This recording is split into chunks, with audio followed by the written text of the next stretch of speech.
예수님이 이 땅에 오신 목적이 무엇일까요? 여러분은 예수님이 이 땅에 오신 목적이 무엇이라고 생각합니까?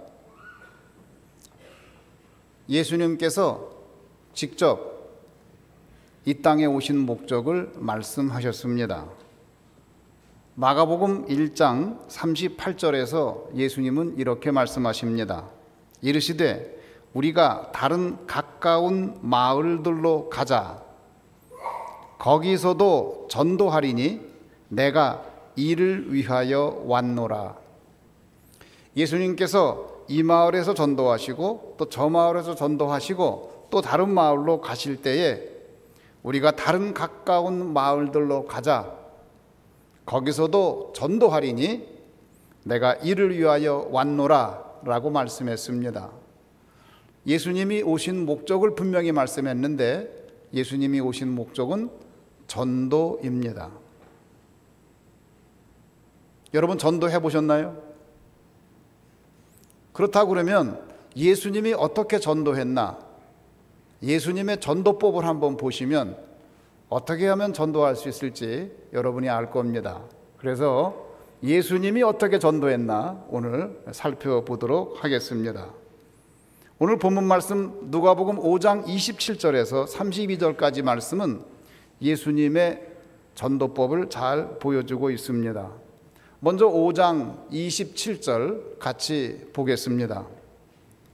그 후에 예수께서 나가사 레이라 하는 세리가 세관에 앉아 있는 것을 보시고 나를 따르라 하시니,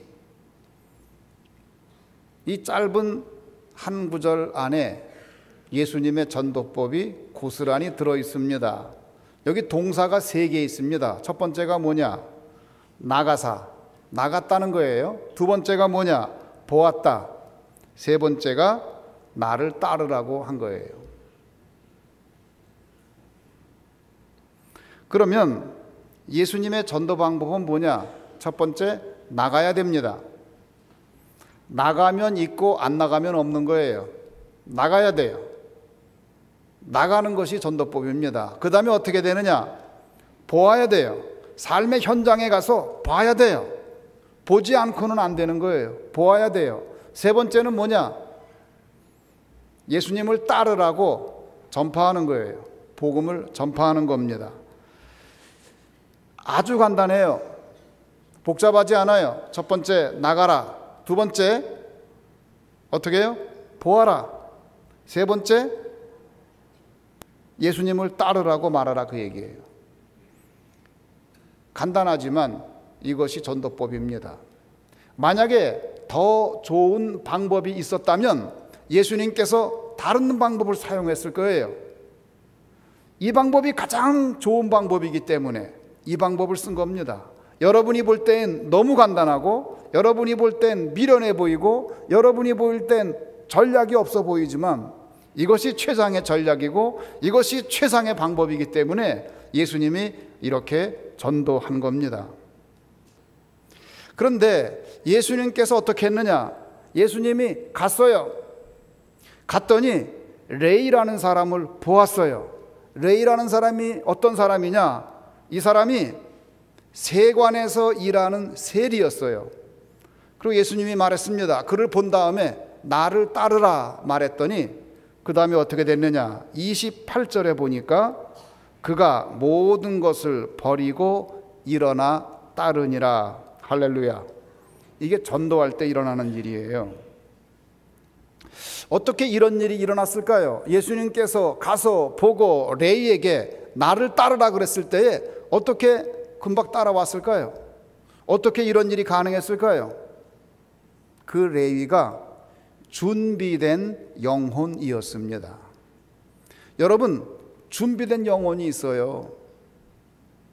부르면은 응답하는 준비된 영혼이 있어요. 그 사람이 준비된 영혼이었어요. 일하는 자리에서 그를 불렀더니 바로 따라왔습니다. 그런데 이 사람이 누구냐? 나중에 이 레위가 어떤 사람이 되느냐? 예수님의 12 제자 중에 한 사람이 됩니다. 아, 놀랍지요? 놀라워요. 이 사람이 바로 마태입니다. 마태예요. 나중에 예수님의 생애를 기록한 마태복음을 쓴 마태예요. 그가 그렇게 따라왔어요. 사실 알고 보면 이 마태라는 사람이 예수님의 제자들 가운데 가장 공부를 많이 한 사람인 것 같아요. 왜? 이 사람은 세리니까. 요즘으로 말하면 세무사 혹은 회계사. 여러분, 회계사가 되려면, 세무사가 되려면 공부 많이 해야 되잖아요. 공부 안 하고 그 일을 못 하잖아요. 공부를 아마 가장 많이 한 사람 중에 하나일 거예요. 그리고 또 예수님의 12제자가 있는데 그 12제자 가운데 가장 많은 것을 버리고 예수님을 쫓아간 사람이 마태일 겁니다. 왜요? 확실한 직장인데 확실한 직장을 버렸어요. 돈 많이 버는 직장인데 직장을 버렸어요. 그 다음에 마태가 재산이 좀 있었는데 그 재산도 다 헌납했어요. 그리고 예수님을 따랐어요. 그래서 예수님의 12제자 가운데 가장 많은 것을 희생하고 따른 제자가 마태가 아닐까, 바로 이 레위가 아닐까 생각됩니다. 근데 이 사람이 어떤 사람이었다고요? 공부를 많이 한 사람이에요. 이 사람이 어떤 사람이었다고요? 부자였어요. 우리가 전도할 때에 저 사람 부자인데 내가 전도해야 될까? 나보다 잘 사는데, 나는 저 사람보다 못 사는데 내가 어떻게 저 사람을 전도하지? 저 사람 나보다 공부도 많이 했는데 저 사람은 내가 보니까 대학을 나왔고 나는 중학교밖에 안 나오는데 어떻게 전도를 하지? 그렇게 위축될 필요가 없습니다. 왜? 공부를 많이 했고 부자였지만 그는 준비된 영혼이었습니다. 사랑하는 성도 여러분, 준비된 영혼이 있는 줄 믿으시기를 주의 이름으로 축원합니다. 그 준비된 영혼에게 전도하는 거예요. 그래서 이 레위가 마태가 되고 예수님의 제자가 됐습니다. 상대방이 부자라고 위축될 필요가 없습니다. 상대방이 공부를 많이 한 사람이라고 위축될 필요가 없습니다. 전도할 때는 준비된 영혼에게 전도하는 거예요. 자, 그렇게 예수님이 전도했더니 어떤 일이 생겼는가? 우리 그 다음 절 한번 볼까요? 29절을 다 같이 한번 보겠습니다. 레위가 예수를 위하여 자기 집에서 큰 잔치를 하니 세리와 다른 사람이 많이 함께 앉아 있는지라. 레위가 어떤 일을 했느냐? 전도받고 난 다음에 예수님을 위해서 큰 잔치를 베풀었어요. 예수 믿고 나니까 너무 좋은 거예요. 이때까지 몰랐던 인생이 생긴 거예요. 이때까지는 몰랐던 새로운 세계가 열린 거예요. 환희, 감격의 인생이 그에게 생긴 거예요. 너무너무 기뻐가지고 아는 사람들을 전부 불러다가 큰 잔치를 했습니다. 이제 예수 믿고 난 다음에 친구를 불렀어요. 친구들을 불러가지고 이제 잔치를 하는데 피자를 2판을 냈어요. 그랬더니 친구가, 야, 너 피자 2판이나 쏘냐? 너 오늘 무슨 일이냐? 너 생일이냐? 아이, 그럼 나 오늘 좋은 일 있어. 그래서 내가 피자 2판 쏘는 거야. 너희들 마음껏 먹어. 무슨 일인데? 나 예수 믿었는데 너무 좋아. 얼마나 좋은지 몰라. 그래서 내가 피자 2판 쐈어. 자, 이렇게 잔치할 때 어떤 일이 생기느냐? 전도가 되는 거예요. 거기에 온 사람들이 또 전도가 되는 거예요. 내가 예수 믿고 얼마나 좋았는지 그걸 이야기할 때 전도가 되는 거예요. 그래서 전도는 어떤 사람이 잘하느냐? 처음 믿은 사람이 전도를 더 잘해요. 왜? 오랫동안 예수 믿은 사람은 친구들이 다 교회 다니는 사람이라 전도할 사람이 없는데, 처음 예수 믿은 사람은 친구들이 다 안 믿는 사람이에요. 그러니까 전도할 때가 많은 거예요.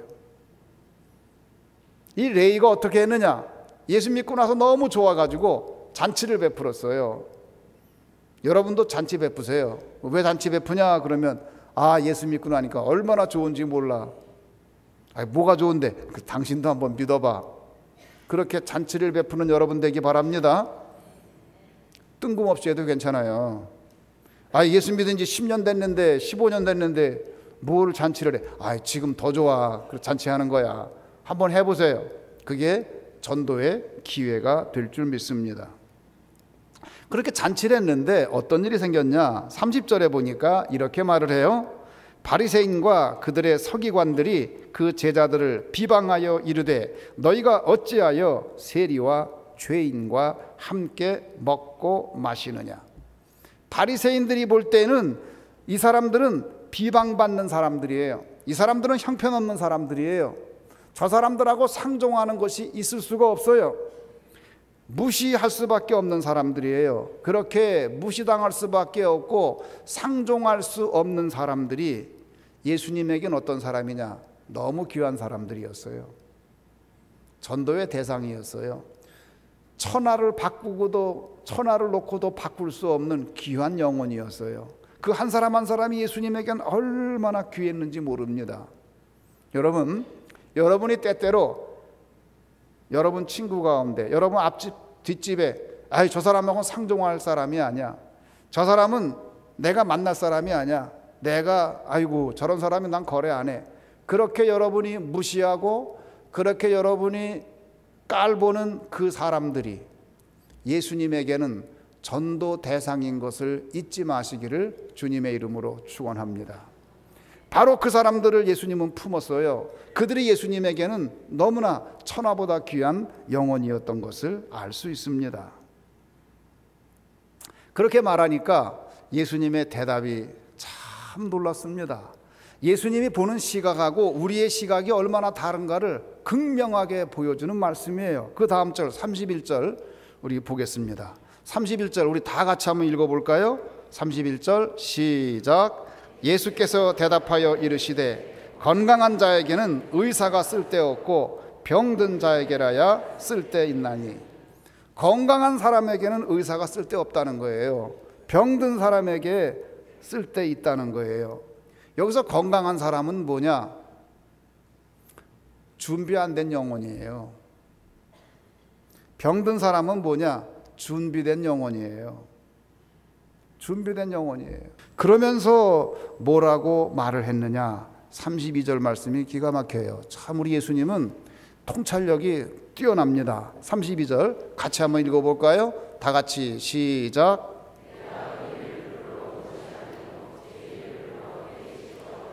예, 내가 의인을 부르러 온 것이 아니요 죄인을 불러 회개시키러 왔노라 말씀했어요.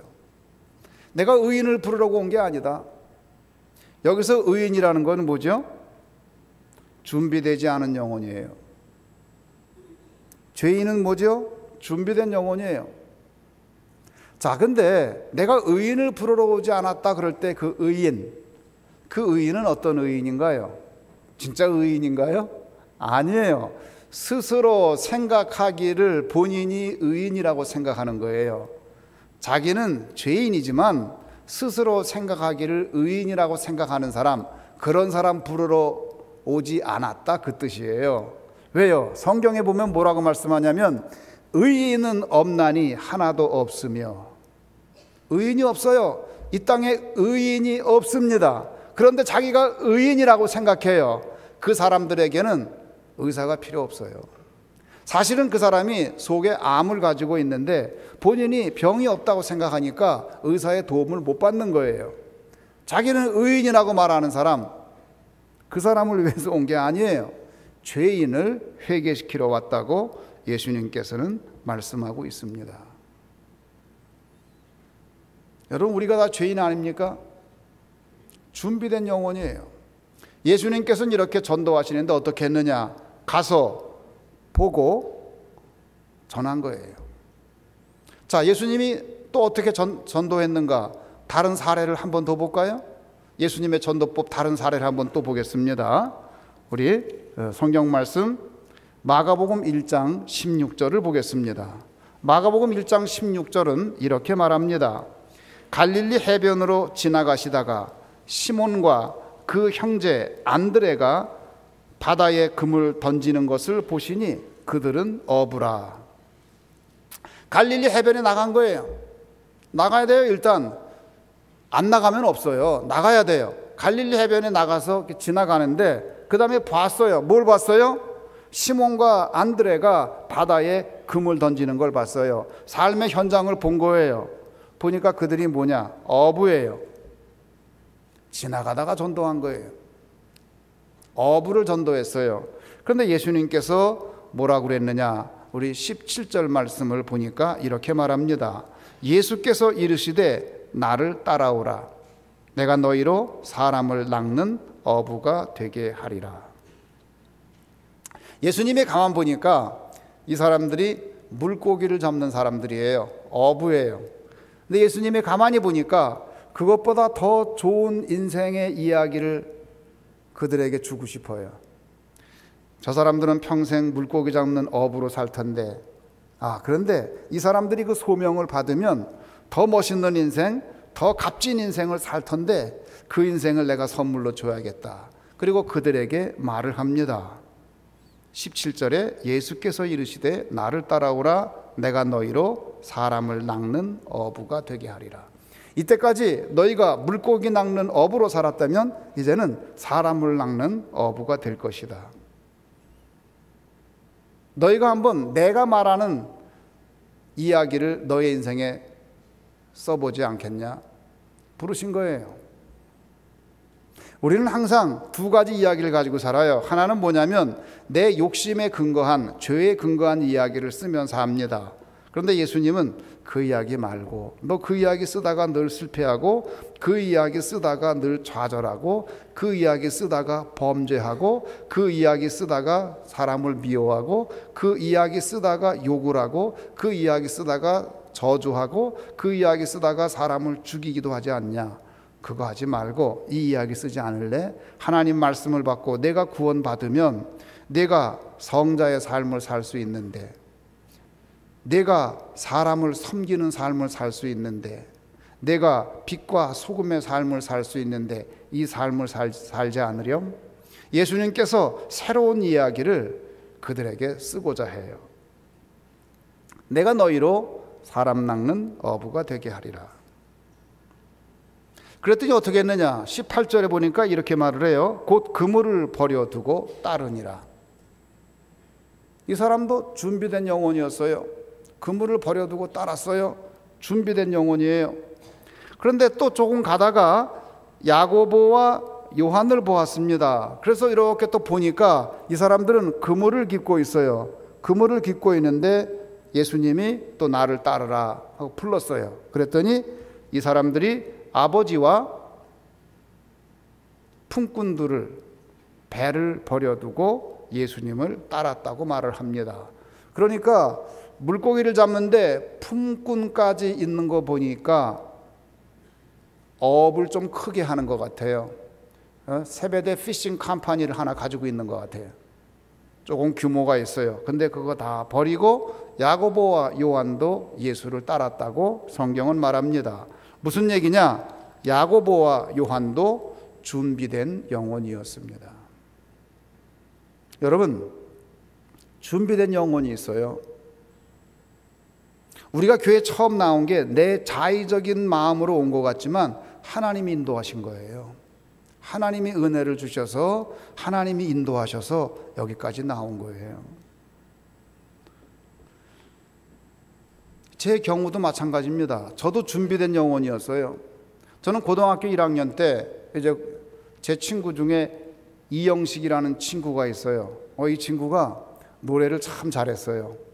기타도 잘 치고. 근데 그 친구는 그때 당시에 그런 기타 보기 드물었는데 12줄짜리 기타를 가지고 기타를 쳤어요. 기타 줄 하나에 줄이 2개씩 있는 거예요. 아주 좋은 기타인데 그걸로 기타 치고 그러던 친구인데, 인천에 그 올림푸스 호텔이라고 있었는데 그 호텔집 아들이었어요. 근데 그 친구가 우리 반 친구였는데 그 친구가 저를 전도했어요. 저보고 교회 가자 그러는 거예요. 교회 갈래? 그래서 제가 그때 준비되어 있었어요. 얼른 갔어요. 그러면 그 친구가 나에게 교회 가자 그럴 때에 복음을 제시했느냐? 아니에요. 복음을 제시한 것도 아니에요. 그러면 그 친구가 나보고 교회 가자 그럴 때 진리를 나에게 가르쳤느냐? 아니에요. 그 친구가 진리를 가르칠 능력이 없어요. 그럼 그 친구가 나한테 한 거는 뭐냐? 그냥 교회 가자고 그랬어요. 근데 저는 준비된 영혼이었어요. 그래서 그 친구가 가자는 대로 교회를 갔어요. 교회 갔는데 너무 좋아요. 얼마나 좋은지 가자마자 매일 새벽 기도를 나갔어요. 매일 새벽 기도 가는데 그렇게 좋을 수가 없어요. 그러고서 6개월 만에 학습받고 1년 만에 세례를 받고, 그때는 학습을 받았거든요. 또 그 세례 받고 난 다음에 고등학교 2학년 올라가 가지고 저는 고등부 학생회장이 되고 그 친구는 음악부장이 됐어요. 그 친구가 저를 전도했는데 제가 회장이 되고 걔는 음악부장이 됐어요. 그때 제가 준비된 영혼이었습니다. 얼마나 감사한지요. 그런데 제가 지금 누리고 있는 삶이 얼마나 귀한 삶입니까? 준비된 영혼이 많이 있어요. 여러분 전도할 때 걱정하지 마세요. 왜 그런 줄 아세요? 준비된 영혼이 지금 많이 있어요. 그거 어떻게 하냐고요? 예수님이 그렇게 말씀했어요. 보라, 희어져 추수할 때가 되었는데 일꾼이 없구나. 예수님 하신 말씀이에요. 언제? 사마리아 여자를 전도한 후에 제자들이 물어보니까 제자들한테 한 말이에요. 희어져 추수할 때가 됐는데 이렇게 보니까 추수할 게 많이 있어요. 그런데 그거 가서 걷어들이기만 하면 되는데 가서 걷어들일 일꾼이 없는 거예요. 예수님이 그것 때문에 안타까워 탄식을 하는 거예요. 준비된 영혼이 지금 얼마나 많이 있는지 모르는데 우리가 가지 않기 때문에 추수를 못하는 거예요. 여러분 농사할 때에 추수 시기를 잃어버리면 어떻게 돼요? 그 농사 망하잖아요. 추수할 때에 제때에 추수해야 되잖아요. 보라, 희어져 추수할 때가 되었는데 추수할 일꾼이 없구나. 예수님의 탄식입니다. 여러분 지금 앞집에 사는 그 아줌마가, 그 아저씨가 지금 희어져 추수할 때가 됐는데 여러분이 교회 가자는 말을 안 해가지고 지금 교회 못 나가고 있단 말이에요. 예수님께서 나가서 레이를 보고 레이를 불렀어요. 그랬더니 그 사람이 놀라운 인생을 살았어요. 안 불렀으면 그 사람 그냥 세무사로 평생 살았겠죠. 그런데 예수님의 제자로 마태복음을 기록하고 세계의 역사를 바꾸는 예수님의 귀한 제자가 되었어요. 저도 만약에 영식이가 저를 교회 가자고 부르지 않았다 그러면 이렇게 의미 있고 값진 인생을 못 살았을 거예요. 근데 영식이가 저를 불렀기 때문에, 영식이가 저를 부를 때에 제 인생에 이런 일이 생기리라고 알기나 했을까요? 제가 목사가 되리라고 그 친구가 상상이나 했을까요? 그 친구는 그냥 옆에 친구니까 불렀는데 결과는 어마어마합니다. 여러분이 그렇게 전도한 그 사람이 위대한 인물이 되고 역사를 바꾸는 인물이 될 줄 누가 압니까? 보라, 희어져 추수할 때가 되었는데 추수할 일꾼이 없다고 예수님은 탄식하고 있습니다. 예수님이 이 땅에 왜 오셨다고요? 목적이 뭐라고요? 전도하러 왔어요. 그리고 예수님께서 마지막에 마가복음 마지막 장에서 이제 마지막 유언을 합니다. 우리에게 유언을 남겼는데 그것이 무슨 말씀이냐? 마가복음 16장 15절에서 이렇게 말씀하십니다. 또 이르시되 너희는 온 천하에 다니며 만민에게 복음을 전파하라. 여러분 어렵게 생각하지 마시고 나가서 보고 전파하는, 전도하는 그리스도인이 다 되기를 주님의 이름으로 축원합니다.